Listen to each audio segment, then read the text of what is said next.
ครบถ้วนค่ะขบวนรถที่จอดเทียบชานรางที่3เป็นขบวนรถเร็วที่รองขบวนที่112รับส่งผู้โดยสารจากสถานีเด่นชัยปลายทางสถานีกรุงเทพอภิวัตรผู้โดยสารที่มีตั๋วใช้ในการโดยสารเป็นที่เรียบร้อยแล้วโปรดนำสิ่งของและสัมภาระของท่านขึ้นสถานที่นั่งภายในขบวนรถให้เป็นที่เรียบร้อยค่ะ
เดี๋ยววันนี้เราจะพาทุกคนนะครับนั่งรถไฟ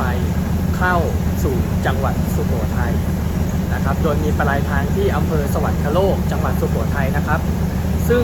จริงๆแล้วเนี่ยแต่เดิมการรถไฟเนี่ยเคยเปิดรถไฟวิ่งเข้าสู่เส้นทางสวรรคโลกนะครับ2เที่ยวต่อวันแต่ว่าตั้งแต่ช่วงโควิด-19 เป็นต้นมาเนี่ยการรถไฟก็ได้หยุดการให้บริการรถไฟในเส้นทางสายสวรรคโลกไปจนกระทั่งเมื่อวันที่15 กรกฎาคมที่ผ่านมา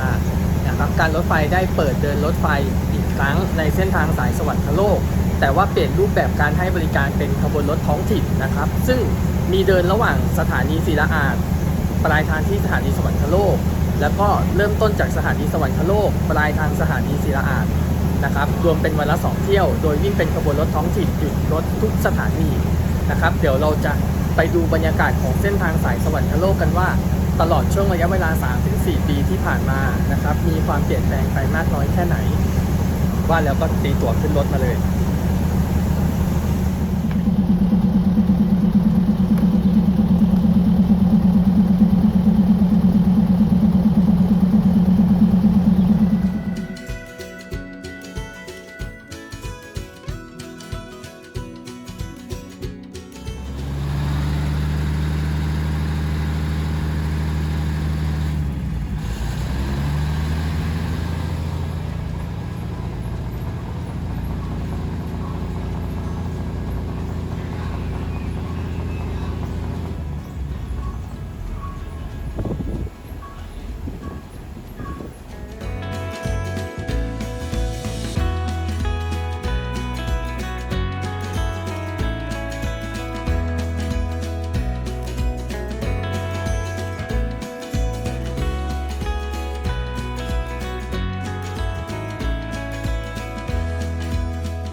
เรามาถึงสวรรคโลกแล้ว แต่แดดแรงจะกันนรกเลย ไม่ใช่สวรรค์แล้วอ่ะ เจอแดดแบบเนี้ยนี่อันนี้คือขบวนที่เรามาศิลาอาดสวรรคโลกศิลาอาดแล้วเดี๋ยวเราจะนั่งย้อนกลับไปอุตรดิตถ์กัน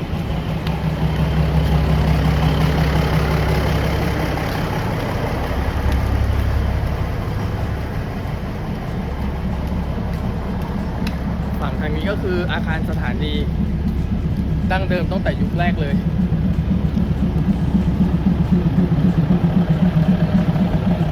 สวยมาก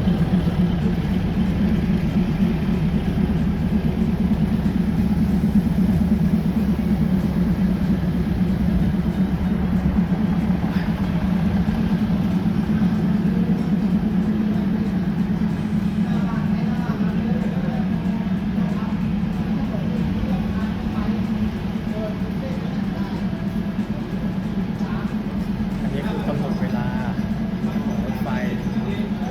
ที่วิ่งอยู่2 ขบวนนะตอนนี้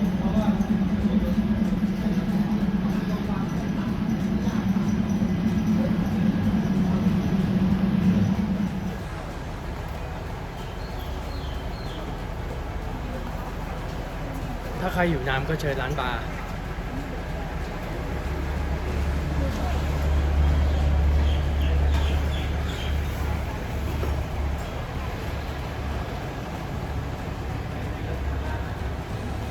ว่าคลาสสิกมากๆกับอาคารสถานีสวรรคโลกนะดูสิเหมือนย้อนกลับไปยุค100 กว่าปีเลยตั้งแต่สมัยแรกแต่ว่ารถไฟ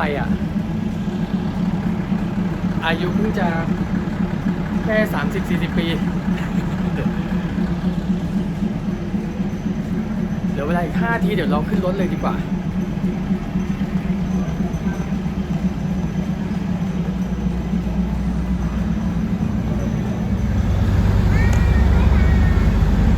ไปแล้วอยู่แค่ครึ่งชั่วโมงเองรอบหน้าค่อยมาเที่ยวแล้วกันเนาะ